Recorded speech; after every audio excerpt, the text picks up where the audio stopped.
और अब बात चीन सेना की नई साजिशों की। गलवान में बुरी तरह पिटने के बाद भी लाल आर्मी भारत के खिलाफ चाल चलने से बाज नहीं आ रही है। चीन कभी एलएसी के पास कैंप बना रहा है, कभी अपनी आर्मी की तादाद बढ़ा रहा है, तो कभी चीनी सैनिक एक्सरसाइज करते दिख रहे हैं। और अब अरुणाचल प्रदेश के पास चीन की नई सड़क वाली साजिश सामने आई है।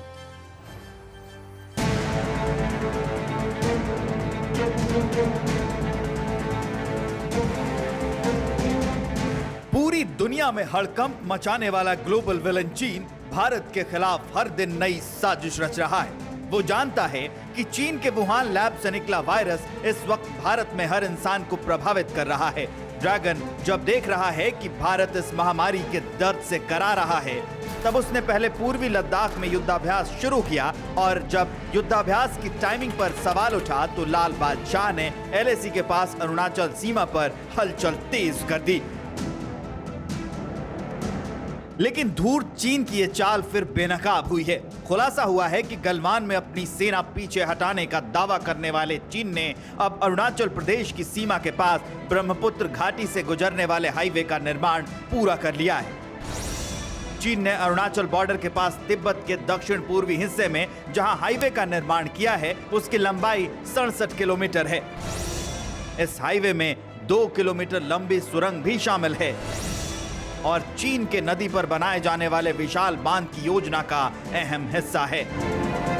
आने वाले वक्त में ये भारत की सुरक्षा के लिए चुनौती बन सकता है, क्योंकि इस हाईवे में सुरंग भी शामिल है। ये जो अरुणाचल प्रदेश का इलाका है, जिसको हम रेस्ट ऑफ अरुणाचल बोलते हैं, उस इलाके के अंदर में उनकी जो गतिविधि है रोड कंस्ट्रक्शन को, उसमें बड़ा आया है। इसलिए जरूरी है भारत को कि हम अपने इंफ्रास्ट्रक्चर डेवलपमेंट जो बॉर्डर एरियाज हैं चाइना के साथ में, उसमें गति पकड़नी चाहिए और जल्दी करनी चाहिए। ये भी जरूरी है कि भारत और चीन के बीच में जो बॉर्डर इशू है उसको दोबारा शुरू करना चाहिए और एलएसी क्लैरिफिकेशन की एक्सरसाइज को एक बार फिर शुरू करने की कोशिश करनी चाहिए। वैसे लगता है कि चीन ये भूल गया है कि ठीक 1 साल पहले 15 जून की रात गलवान घाटी में चीन की सेना पीपल्स लिबरेशन आर्मी यानी पीएलए और भारतीय सेना के बीच खूनी झड़प हुई थी। भारतीय सैनिकों की एक छोटी सी टुकड़ी पर चीन के सैकड़ों सैनिकों ने घात लगाकर हमला किया था। बावजूद इसके इस लड़ाई में भारत की सेना चाइनीज सैकड़ों सैनिकों पर भारी पड़ी थी। भारत के 20 जवानों ने शहादत देकर कई दर्जन चीनी सैनिकों को मौत के घाट उतार दिया था।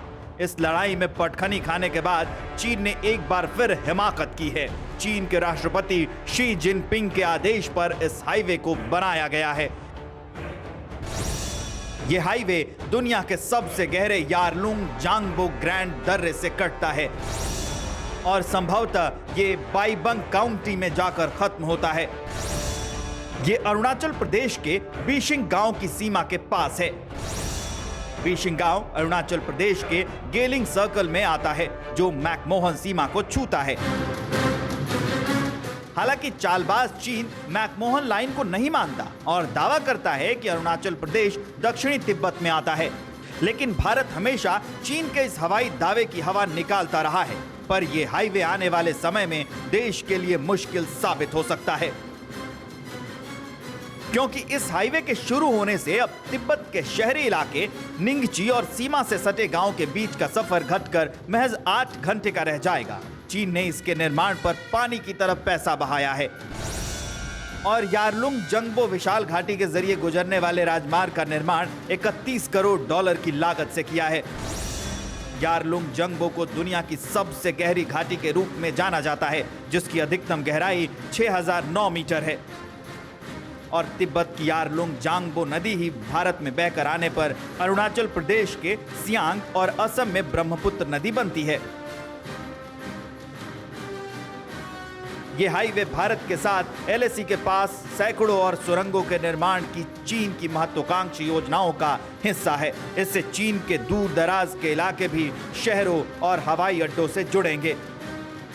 चौंकाने वाली बात यह है कि जब पूरी दुनिया कोरोना से जूझ रही है, खास तौर पर भारत भी कोरोना की दूसरी लहर की चपेट में है, ऐसे में चीन जिस इलाके में डिसएंगेजमेंट हुआ, कभी वहीं पर युद्धाभ्यास करता है तो कभी अरुणाचल बॉर्डर पर हलचल तेज कर देता है। दगाबाज चीन का ये पुराना खेल है जिससे सख्ती से निपटने की जरूरत है। अड़ी सोमवार से शुक्रवार शाम 6 बजे सिर्फ TV9 भारतवर्ष पर।